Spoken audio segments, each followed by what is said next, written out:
राधे राधे भक्तों, स्वागत है आप सभी का। तो आज हम वरुथनी एकादशी की कथा सुनेंगे। चलिए शुरू करते हैं।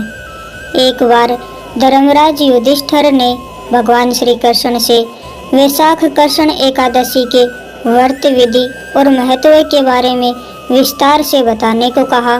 इस पर भगवान श्री कृष्ण ने कहा कि इस एकादशी को वरुथनी एकादशी के नाम से जानते हैं।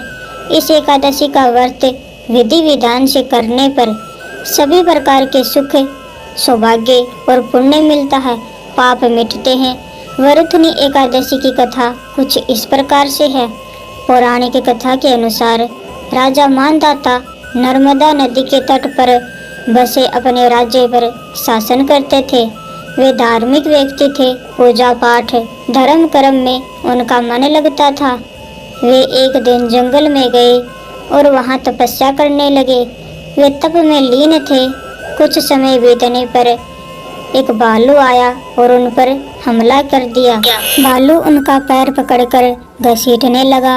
उन्होंने अपनी ओर से कोई विरोध नहीं किया और तप में लीन रहे, शांत बने रहे।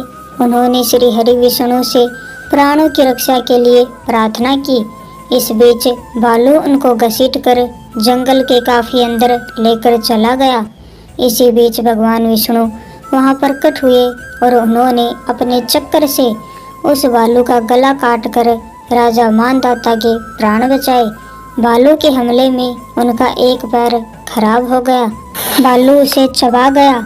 यह देखकर राजा मानदाता दुखी हो गए। तब श्री हरि ने कहा कि तुमने पिछले जन्म में जो कर्म किए थे उसी का ही यह परिणाम है। तुम वरुथनी एकादशी का व्रत वैशाख के कृष्ण पक्ष की एकादशी को करना। यह व्रत मथुरा में करना और विष्णु के वराह स्वरूप की पूजा करना। उस व्रत के पुण्य प्रभाव से तुमको नया शरीर प्राप्त होगा।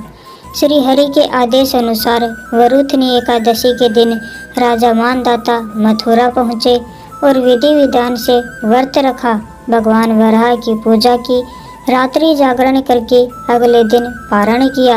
इस व्रत के प्रभाव से राजा मानदाता को नया शरीर प्राप्त हुआ। तो यह थी वरुथनी एकादशी की कथा। यदि आपको अच्छी लगी हो तो वीडियो को लाइक जरूर कीजिएगा। आप सभी को राधे राधे।